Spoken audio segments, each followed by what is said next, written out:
Welcome to another unboxing video from theplayersaid.com. My name is Grant. Today I'm unboxing the brand new addition to the C3 series called In a Dark Wood C3 Module 4, The Hoff Gap. This game is published by Thin Red Line Games and designed by Fabrizio Vianello. Great little company that focuses on Cold War gone hot in the 1980s. Very cool, modern warfare simulation. I think the rules are deep, crunchy, but it's approachable. And this is Module 4. I've got laid out here the other modules that I own. So I own Die Festung Hamburg, which is Module 3, the North German plane. And then I own a second echelon or second printing copy of the base game, or Less Than 60 Miles is what it was called. It is C3 Module 1, The Fulda Gap. So big war games. I've got these all ready to go. One day we'll get them to the table. I got to work on that. But the system does look very cool. And Fabrizio is a great little designer. I don't know why I said that. But he uses some really cool, in his marketing tactics, orders from command, the way they're worded and written. I think he does a really good job of trying to create that feeling. And he really devolves into military jargon very easily in all of his speech and communications about the games, which I think is very cool, very thematic. Very simple looking box, kind of standard. The tagline is "Death is never too far." The game focuses, I think it's on central Germany, if I'm correct on that. And one other thing I wanted to point out before getting into the box is there's nothing on the back. He does not put things on the back. The other thing that he doesn't do is put the title of the game. Well, you know what? That one has the title of the game. I feel like his other ones didn't have the title of the game on the spine. They had them on the end of the box. So that sometimes make it, for those that are collections or collectors, makes it a little hard to display those on your thing when you can't do them on the spine. So we open it up. The first thing we see here are a bunch of cards. The game is not card driven, but it does use cards to take various actions. There are red cards, which are the Warsaw Pact cards, Soviets, Eastern Bloc, and then the blue cards, which are the NATO cards. They're just kind of events, right? So this one says, play at the beginning of the air phase. For the next 4 turns, NATO air point rolls for the following air sectors have an additional -3 DRM. So it's like they've bombed a couple of important airports, or they're affecting supply for fuel, and NATO is going to be unable to get its planes off the ground. So you can see a couple of different types: operation map, snafu, code broken, HUMINT, lucky shot, air superiority. There's about, I want to say about 15 cards for them. And then you have the NATO ones. And once again, similar stuff, just events. Play during Warsaw Pact movement phase. NATO selects up to 5 Czechoslovakian combat units and roll a die for each. Some of them they will attrit. They're just going to lose on a 4 through a 10. Syntag Sec 2 at the top there, which is the reference to the Hoff Gap and this module, the area of operations. And I think this is the US 7th area of operation. I want to say that's in the rule book somewhere that I looked at. But there you have it. Look at the cards. There's a roll of baggies. And then everything is a 10-sided die for combat and other things. So you get 2 10-siders. The first thing we see here are 2 rules pamphlets. The one is the rules of play. The other is the scenarios and the designer notes.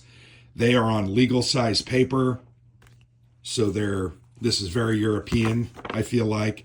The rules are 23 pages, and frankly, they're very dense. There's a lot of elements here, and as you would imagine, this system includes everything: air power, cyber warfare, tactical nukes, minefields, commando raids, those kinds of things that are focused on modern, quote unquote, warfare. The game has order chits that are pulled to activate divisions, always cool, or regiments and battalions. That's the scale of the game. HQs are important. There are different units that can do river crossings, but you can see the rules are very, very dense. There is a nice kind of table of contents, which does help. Here I wanted to, yeah, so it's a regiment battalion simulation right there of the war between NATO and Warsaw Pact in 1985. The war. What I mean by that is the possible war during the Cold War. Yeah, In a Dark Wood includes the whole U.S. 7th Corps area of responsibility and its surrounding areas. And the C3 series, I meant to say this when I mentioned that at the beginning, it is command, control, and communication. Fabrizio feels those are very, very important things in warfare, and he models this system after that. Here is the scenarios and designer notes.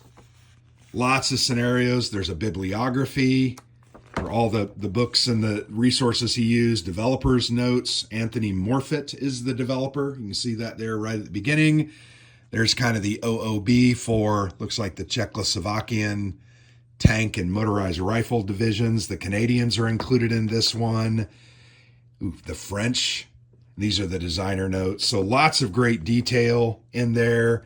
And then you have the different scenarios. I think there are 2 campaigns, campaign 1 and 2. And you can see there's love the look and feel of the maps. I just think he does a great job. And then there are 4 different smaller, more playable in hours, 4 or 5 hours than a full campaign. But there you have it. There are the 2 rules pamphlets. You've also got several play aids here, a whole handful of them. Here, let's go ahead because you get charts and tables as well. So this is, this is like a secondary book. It says Battlefield Operations. I'm not sure what. Looks like it just has a couple of examples. Okay, good. There's some examples there that are going to help you. Boy, those counters look sexy on that board. Really like the look and feel of that. Yeah, these are just some kind of examples of movement and combat and different things. Here are the play aids. There are 5 of them. 5 play aids. They are not double-sided. But what I mean by play aids is things that are going to aid you in playing. So here is a bunch of the combat modifiers. These are ground combat charts. They're kind of differentials, and then you got support points. So that's nice. Here you have the different OOBs. That's nice looking. You've got the U.S., you've got Central Command with the French, the Canadians. No, these are Soviet, Warsaw Pact, sorry. I'm just trying to read it quickly. Here you have just kind of your general records track, the victory points, command points, engineer points, electronic warfare points, air points, all tracked on these 4 sheets. So they're not play aids. And then here you have a booklet that is there are 2 booklets, which is nice. Each person's going to have access to their own. This is just, it's got movement, terrain effects chart, movement costs, postures. Look at all those different postures you can choose to do: defensive, rigid defense, active defense, screen, recon, shoot and scoot, barrage. Very detailed military simulation here. Here you have the orders chart. You have a couple of different tables: bombardment, interdiction, anti-aircraft, detection level. Here you have ground combat, combat support. You have ground combat results, disengagement, air points table. That's where you're going to roll to get those air points. Remember that event. Electronic warfare table, intelligence, nuclear attack. And these are just a look at the different markers. Beautiful markers. Love the colors, the oranges, the pinks. And then here's just a look at the different silhouettes that are used on the counters, the different vehicles, aircraft, and then the posture. So it's going to show you how you lay out those units, and then the sequence of play on the back. Very comprehensive. There are a bunch of counter sheets, quite a few. 1, 2, 3, 4, 5. There are 7 delicious counter sheets. The first one you see here really is just a lot of administrative counters. They are double-sided. There you have some more admin counters. More admin counters, a bunch of them, mind bridges, defensive works. Very simple. And then here you get into the units. So it looks like about half of the counter sheets, 4 of the 7 are the units. Well, there's some more admin markers here, but here's some of the Soviet units. Whole bunch of red there. Better dead than red, right? Here are the NATO counters. Once again, these are some administrative counters, but these are units. They use the NATO symbols with the silhouettes, which I think is a nice touch. I always enjoy both, only because I like to be able to visually immediately recognize. These are very simple counters. There's nothing really fancy about them. These would be the U.S. 7th Corps. There's a bunch of their tanks. And then here back to some more Soviets. So yeah, there you go. 7 counter sheets. That's going to keep me busy as I clip them. Let's go ahead and move, because I want to show you the board. And the board is not, I don't want to say it's not vinyl. What's the word I'm looking for? But it's a big, big map. And it is one map sheet. I'm going to try to lay that out. Well, I spilled cards all over it. There you have the map in all of its glory. Very sturdy. Once again, it's not paper. I don't know if I want to say vinyl or acrylic, maybe is what it is.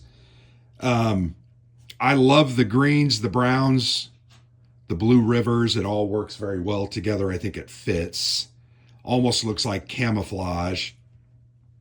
And as I mentioned earlier, but I didn't see an example of it, the other couple of volumes, you can actually add the maps.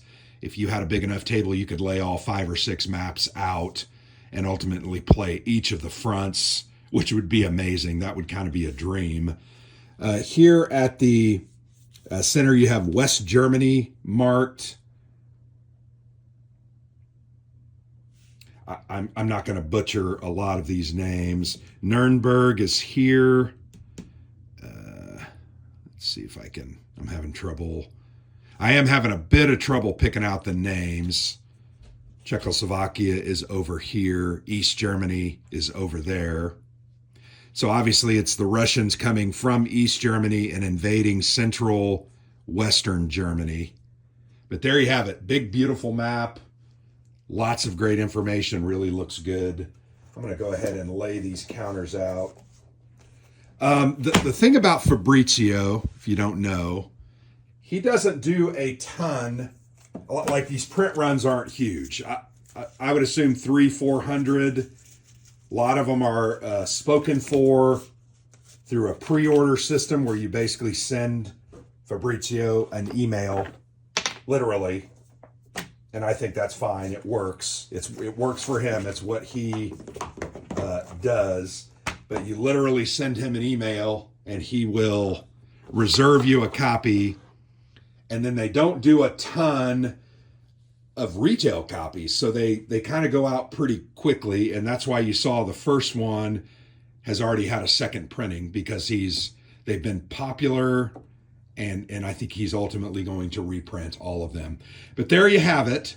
Cold War Gone Hot 1985 in a dark wood in the C3 series.